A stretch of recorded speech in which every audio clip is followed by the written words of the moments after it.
Good morning and welcome to the farm. This morning I've gotten up, we've got roofers here, and we are having the house reshingled. My yard is an absolute mess.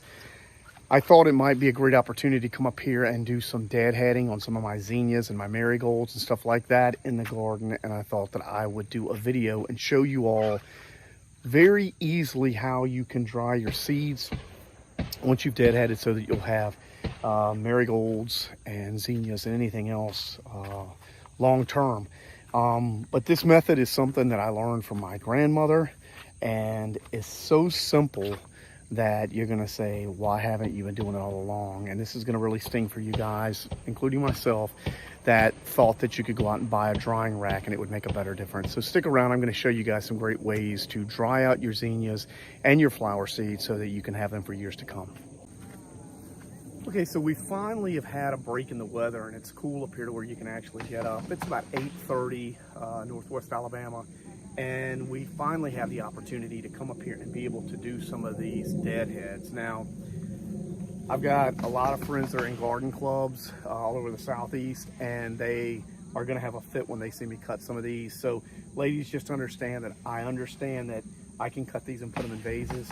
A lot of these have already gone and have spent and done their time, but I've already made a couple vases this morning, so I can't have 100 of them around the house. I want to show you all what I use. Y'all have seen in some of the livestock videos that I have that we use a lot of these. These are great. You can see I've already picked a good amount in here. These are just concrete mixing tubs that you can get at Home Depot, Lowe's, even Harbor Freight has the cheapest ones. So you can get these, I think even Tractor Supply has them. They're $5 or $6, but they are fantastic for just piling in. So I'm going to show you all a little bit about what we're going to do. I use two methods.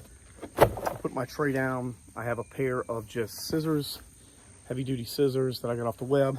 And then I have a set of pruners. I've told you guys in the past, and I've had some people ask about these. These are A.M. Leonard's, the titaniums. Some of the best I've had. So look at these. They're a little bit pricier, but if you don't have an A.M. Leonard catalog and you have a farm or you love farming, you really need to get these.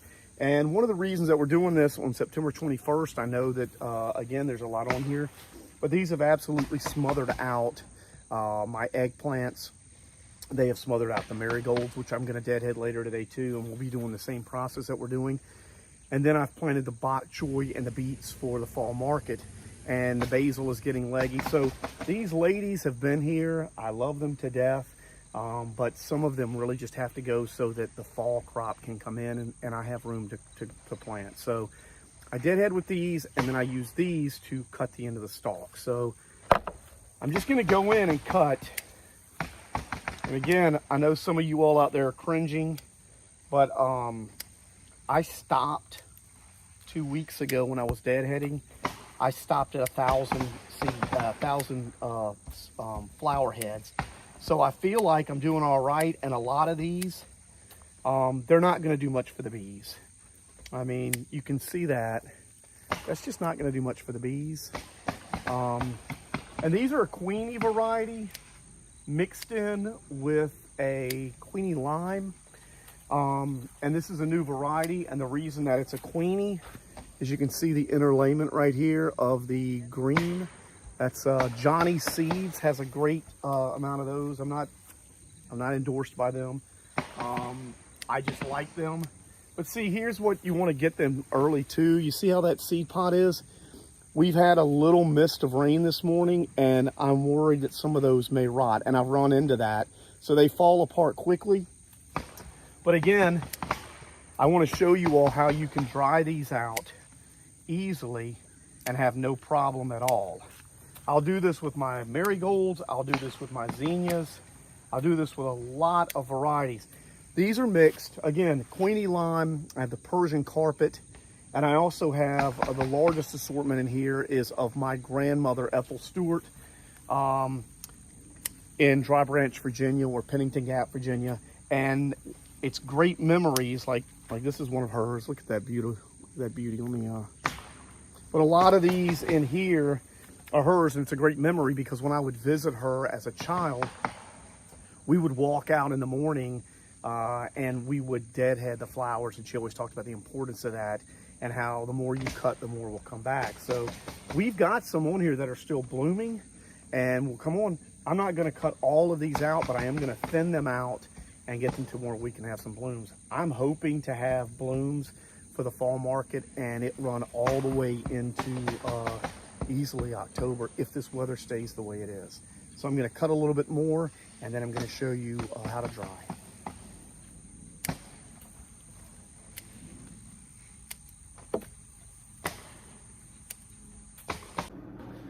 Okay, so here we are in the pool house. This is where I do a lot of my drying, and this may already give away what we're gonna do. This is so simple, but so effective. It's just ridiculous that more people don't do it. And this is something as simple as taking one of these, which you can get at any store. I've got friends at the local grocery store that give me these, and I just take a paper towel. I will do just the length of this. What that's going to do is just get the moisture out. One thing I have learned, which is another simple trick, is don't roll it out this way, actually turn it upside down and do it this way to where the creases of the roll actually go down into, and that's going to make a difference. I push mine down in there and then I just take my flowers, take it out, and they're damp. I mean, it's morning dew, but it really doesn't matter. And you're not going to put them down and pile them on top, but you're just going to put enough of a layer because, I mean, these boxes are free. So it's not like you have to worry about stacking them in, you know, and worry about that. You'll be fine. But you can do about like that. So that's about half what we did this morning. And I'll show you, that's it. I mean, you've got all of your zinnias, marigolds, anything that are in here, and I'm going to show you some of the other seeds that we do as well. So here's the kicker with that. Look at how I've stacked these and how the air can get down. So these are some of our cayenne peppers and our ghost peppers right here. This is very easy to just be able to put your peppers, let them dry, and then just cross them over. Cayennes, Thai chilies. There's some of our zinnias, okay? And you can see how dried out they are.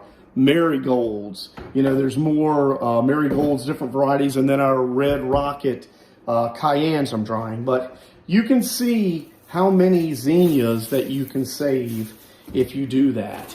You can use these with anything. And what's really nice about this is the ventilation is going to be able to go.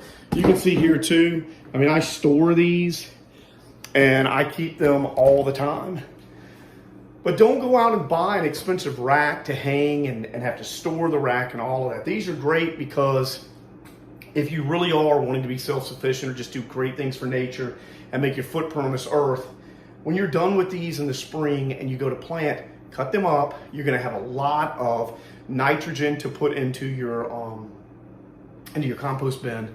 So what you're going to want to do is, as you're putting into the compost in the spring, your first cutting, your bagging, dumping it in, that's when you break down these cardboard boxes and just throw them in as well. That's going to make a big difference at your carbon and get that going as well. You can also break these down if you're building a new raised bed and lay them down in there. So there's no waste. Instead of having some mesh plastic rack that you've got to store somewhere and all that, quick and easy, get this done. If you've got a place like I do, I'll be shutting down a pool house soon and I keep everything out here. I have a dehumidifier that I run all winter. That helps even more. But easy way around December, I'll come in, I will take all of these, I'll break them up, I'll get the seeds, I'll store them, they'll be completely dried out, and it'll be easy.